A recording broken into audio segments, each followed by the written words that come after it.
ইসলাম কখনো ভালোবাসাকে, মহাব্বতকে কোনো দিন ক্ষণ সময়ের সাথে সীমাবদ্ধ করে রাখে নাই। ভালোবাসা এবং মহাব্বতকে মানুষের স্বভাবজাত অভ্যাস করে আল্লাহ তাআলা সৃষ্টি করেছেন এবং এটার বৈধতা আল্লাহ পাক রব্বুল আলামিন দান করেছেন সর্বসময়ের সাথে বিজড়িত করে। আল্লাহ পাক রব্বুল আলামিন সূরা মারিয়ামের এই আয়াতের মধ্যে বলছেন, ইন্নাল্লাযীনা আমানু, নিশ্চয়ই যারা ঈমান এনেছে, ঈমানদার মুসলমান, ওয়া আমিলুস সলিহাতি, এবং নেক আমল করেছে। আল্লাহ পাক বলেন ঈমান এবং নেক আমলের এই দুই গুণ যে বান্দার মধ্যে আছে, সায়াজআলু লাহুমুর রাহমানু উদ্দা, মহান রব রহমান আল্লাহ তাআলা তাদের জন্য ভালোবাসাকে সৃষ্টি করে দিয়েছেন। সুবহানাল্লাহ। তার মানে মহান রব্বে কারীম আমাদের জন্য ভালোবাসা সৃষ্টি করেছেন দুইটা গুণের মধ্যে। কয়টা গুণ? দুইটা গুণ। এক হলো ঈমান, দুই হলো নেক আমল। বলে মানুষের মধ্যে ঈমান আর নেক আমল যখন থাকবে, আল্লাহ পাক অটোমেটিক তার মধ্যে পবিত্র ভালোবাসা দিয়ে দেবে। এই পবিত্র ভালোবাসাটা আমরা অপবিত্র জায়গায় যে ব্যবহার করি, এক তো হলো যারা ব্যবহার করে তাদের এই দুই সিফাত নাই, হয় ঈমান নাই অথবা ঈমান থাকলে নেক আমল নাই। যার কারণে আল্লাহ পাক যে ভালোবাসা দিয়েছেন, পবিত্র ভালোবাসা, এই ভালোবাসাটা আমরা অপবিত্র জায়গাতে ব্যবহার করি। এই ভালোবাসা আল্লাহ পাক রব্বুল আলামিন হালাল তরিকায় ব্যবহারের জন্য আমাদেরকে দান করেছেন। এই ভালোবাসার প্রথম মিজদাক, হকদার হলেন আল্লাহ পাক রব্বুল আলামিন। আমার আপনার ভিতরে আল্লাহ পাক যে ভালোবাসা দিয়েছেন, এই ভালোবাসার প্রথম হকদার হলেন আল্লাহ পাক নিজে স্বয়ং। এবং সূরা বাকারার মধ্যে আল্লাহ পাক রব্বুল আলামিন এই ঘোষণাও দিয়েছেন, একজন মুমিন ঈমান এনেছে তো তার মধ্যে পৃথিবীর সব কিছু থেকে আল্লাহর ভালোবাসা, প্রেম, মহাব্বত সব থেকে বেশি থাকবে। এটা একজন ঈমানদার হিসাবে তার ঈমানের দাবি, একজন বান্দা হিসাবে তার রবের জন্য এই ভালোবাসা সমর্পণ করা তার নৈতিক এবং কৃতজ্ঞবোধ থেকে এই দায়িত্ব আদায় করা কর্তব্য। আল্লাহ পাক রব্বুল আলামিন ইরশাদ করছেন, ওয়াল্লাযীনা আমানু আশাদ্দু হুব্বান লিল্লাহ, নিশ্চয়ই যারা ঈমান এনেছে, আল্লাহ পাক যাদেরকে ঈমানের দৌলত দান করেছে, তাদের ভিতরে সব থেকে বেশি ভালোবাসা, মুহাব্বত আল্লাহ তাআলা। সুবহানাল্লাহ। এই আল্লাহ তাআলার ভালোবাসার পরে আমাদের মধ্যে সব থেকে বেশি ভালোবাসা থাকবে আমাদের পিতামাতার প্রতি। ভালোবাসার স্টেপ আল্লাহ পাক দিয়ে দিয়েছেন মুমিন হিসাবে, মানুষ হিসাবে। আমার স্রষ্টার ভালোবাসা সর্বপ্রথম আমার মধ্যে থাকবে। দ্বিতীয়ত, যাদের মাধ্যমে এই পৃথিবীর আলো বাতাস আমি দেখেছি, এই পৃথিবীর জমিনে আমার পদার্পণ, তাদের ভালোবাসা আমার বেশি থাকবে।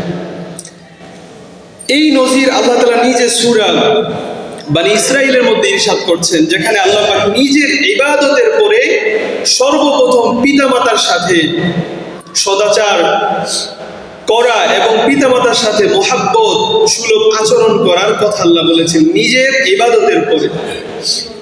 সূরা নিসার মধ্যে বলেছেন, সূরা লোকমানের মধ্যে বলেছেন, এমনকি সূরা বনী ইসরাঈলের মধ্যে, কোরআনের একাধিক জায়গার মধ্যে আল্লাহ পাক নিজের ইবাদতের পরে সর্বপ্রথম যাদের জন্য ভালোবাসা, মহাব্বত এবং দয়া, অনুগ্রহ আমার আপনার বেশি থাকবে, আল্লাহ বলে দিয়েছেন তারা হলো এই পৃথিবীতে তোমাকে নিয়ে আসার যে মাধ্যম আমি আল্লাহ দিয়েছি, সেই বাবা মা। তো এই বাবা মার প্রতি ভালোবাসা হলো আল্লাহ তাআলার পরের ভালোবাসার প্রথম, দ্বিতীয় স্টেপ। আল্লাহর ভালোবাসা বলতে আল্লাহ এবং তার রাসূলের ভালোবাসা একসাথে।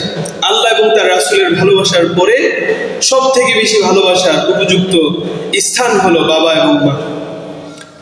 আল্লাহ পাক রব্বুল আলামিন সূরা বনী ইসরাঈলের মধ্যে বলছেন, যারা আল্লাহর প্রতি ঈমান এনেছে, তারা আল্লাহ তাআলার প্রতি ঈমান আনার পরে সর্বপ্রথম কাজ হলো আল্লাহর ইবাদত করা। সমস্ত গায়রুল্লাহ থেকে আল্লাহ ভিন্ন সব কিছু থেকে মুখ ফিরিয়ে নিয়ে আল্লাহর ইবাদত করা। দ্বিতীয় কাজ আল্লাহ বলেছেন তারা তাদের পিতামাতার সাথে সদ্ব্যবহার করা।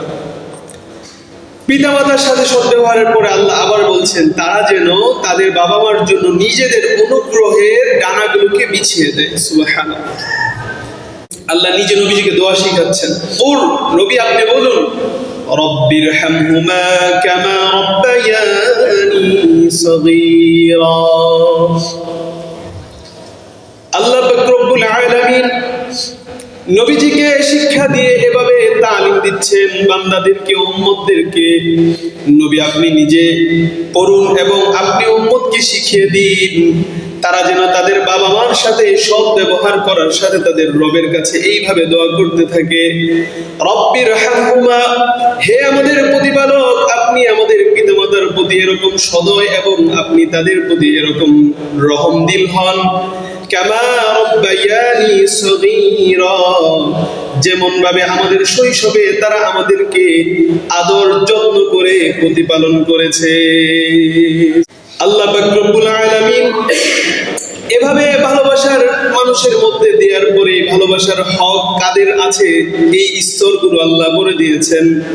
প্রথমত আল্লাহ এবং তার রাসূলের ভালোবাসা, দ্বিতীয়ত পিতা মাতার ভালোবাসা, 3 নাম্বার আল্লাহ পাক রব্বুল আলামিন সূরা রুমের মধ্যে ইরশাদ করছেন, ওয়া মিন আয়াতিহি আন খালাকাকুম মিন আনফুসিকুম আজওয়াজান লিতাসকুনু ইলাইহা ওয়া জাআলা বাইনাকুম মাওয়াদ্দাতাও ওয়া রাহমা।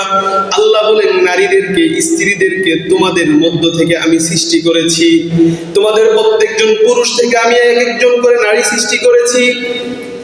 তাদেরকে সৃষ্টি করার কারণ হলো যাতে করে তোমরা তোমাদের স্ত্রীদের কাছে গিয়ে প্রশান্তি অনুভব করো, লিতাসকুনু ইলাইহা ওয়া জাআলা বাইনাকুম মাওয়াদ্দাতাও ওয়া রাহমা। মালিক বলেন আমি এক একজন স্বামী এবং স্ত্রীর মধ্যে দান করে দিয়েছি রহমত এবং ভালোবাসা। সুবহানাল্লাহ। পরস্পরের মধ্যে এক অপার্থিব পবিত্র ভালোবাসার বন্ধন আমি আল্লাহ নিজে দিয়েছি এবং দুইজনের মধ্যে আমি আল্লাহ পাক রব্বুল আলামিন মায়া এবং মমতা, মুহাব্বতের, রহমতের এক অফুরন্ত নিয়ামতের বাড়িধারা আমি দুইজনের বন্ধনের মধ্যে সৃষ্টি করে দিয়েছি। সুবহানাল্লাহ। এই পবিত্র ভালোবাসা আল্লাহ তাআলা যে আমাদেরকে দিলেন, এই ভালোবাসা দিয়েও আল্লাহ আমাদের পরীক্ষা করলেন। পুরো 100 ভাগ আল্লাহ পাকের ভালোবাসা থেকে 1 ভাগ ভালোবাসা এই পৃথিবীর মানুষের মধ্যে দিয়েছেন। দেওয়ার পরে আল্লাহ পাক রব্বুল আলামিন মানুষের মধ্যে এই পরীক্ষার জাল বিছিয়ে দিয়েছেন। আমি হালাল যে ভালোবাসার জায়গাগুলো রেখেছি, তুমি কি সেই হালাল ভালোবাসা জায়গাগুলোতে তোমার ভালোবাসা পূর্ণরূপে প্রয়োগ করে আমি আল্লাহ পাকের 99 ভাগ ভালোবাসা অর্জন করতে চাও, নাকি হারাম তরিকায় ভালোবাসার পথে চলে তুমি শয়তানের বন্ধু পরিণত হতে চাও? আল্লাহ পাক রব্বুল আলামিন এইভাবে পবিত্র কালামের মধ্যে 3 ধাপে ভালোবাসার কথা উল্লেখ করলেন। তারপরে আল্লাহ পাক রব্বুল আলামিনের এই ভালোবাসার ব্যাখ্যা দিয়ে নবী পাক সাল্লাল্লাহু আলাইহি ওয়াসাল্লাম হাদিসের মধ্যে ইরশাদ করছেন, মান আহাব্বা লিল্লাহ ওয়া আবগাদা লিল্লাহ ওয়া মানআ লিল্লাহ ফাকাদ ইসতাকমালাল ঈমান।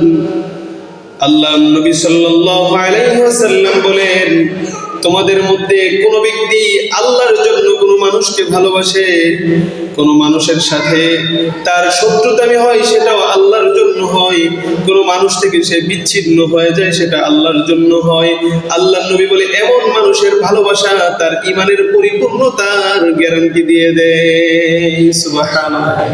তার মানে হলো আমাদের ভালোবাসা পৃথিবীতে আল্লাহ পাক যেই ভালোবাসার ধাপগুলো বলে দিয়েছেন, এগুলো যদি আল্লাহর জন্য হয় তবে আমাদের ঈমানের পরিপূর্ণতার গ্যারান্টি নবীজি আমাদেরকে দিয়েছেন।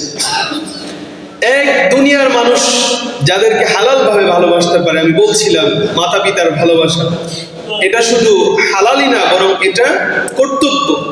এই ভালোবাসা সন্তানের উপর কর্তব্য। স্ত্রী সন্তানের প্রতি ভালোবাসা, এটা অটোমেটিক আল্লাহ তাআলা অন্তরে দিয়েই দেয়। মাওয়াদ্দাতা ওয়া রাহমা, আল্লাহ নিজে বলছেন আমি তাদের মধ্যে ভালোবাসাকে সৃষ্টি করেই দিয়েছি, এটা থাকবে। এই কর্তব্য আদায় করতে হবে। ভালো বন্ধুর ভালোবাসা, যেই বন্ধু আমাকে নেক কাজের প্রতি উৎসাহিত করে, এরকম বন্ধুর প্রতি ভালোবাসাও আল্লাহর জন্য ভালোবাসা। সুবহানাল্লাহ। হাদিসে পাকের মধ্যে নবীজি সাল্লাল্লাহু আলাইহি সাল্লাম বলেন, কিয়ামতের ময়দানে যখন কোনো ছায়া থাকবে না এক আল্লাহ পাকের আরশের ছায়া ছাড়া, রহমানের আরশের ছায়া ছাড়া কোনো আরশের ছায়া থাকবে না, সেই কঠিন দিনে 7 শ্রেণীর মানুষ এই আরশের ছায়ার মধ্যে অবস্থান গ্রহণ করবে। তার মধ্যে 1 শ্রেণীর মানুষ হলো এরকম যারা কিনা দুনিয়ার মধ্যে একজন আরেকজনকে কেবলমাত্র আল্লাহর জন্য ভালোবেসেছে, তারা একত্র হয়েছে আল্লাহর জন্য, আবার বিচ্ছিন্ন হয়ে গেছে তো আল্লাহর জন্যই বিচ্ছিন্ন হয়ে গেছে। এভাবে আল্লাহর নবী সাল্লাল্লাহু আলাইহি সাল্লাম বলেন, এমন কেবল আল্লাহর জন্য যারা ভালোবেসেছে দুনিয়াতে একে অপরকে, আল্লাহর নবী বলেন সেই মানুষগুলো কিয়ামতের ময়দানে আল্লাহর আরশের নিচে ছায়া লাভ করবে। সুবহানাল্লাহ।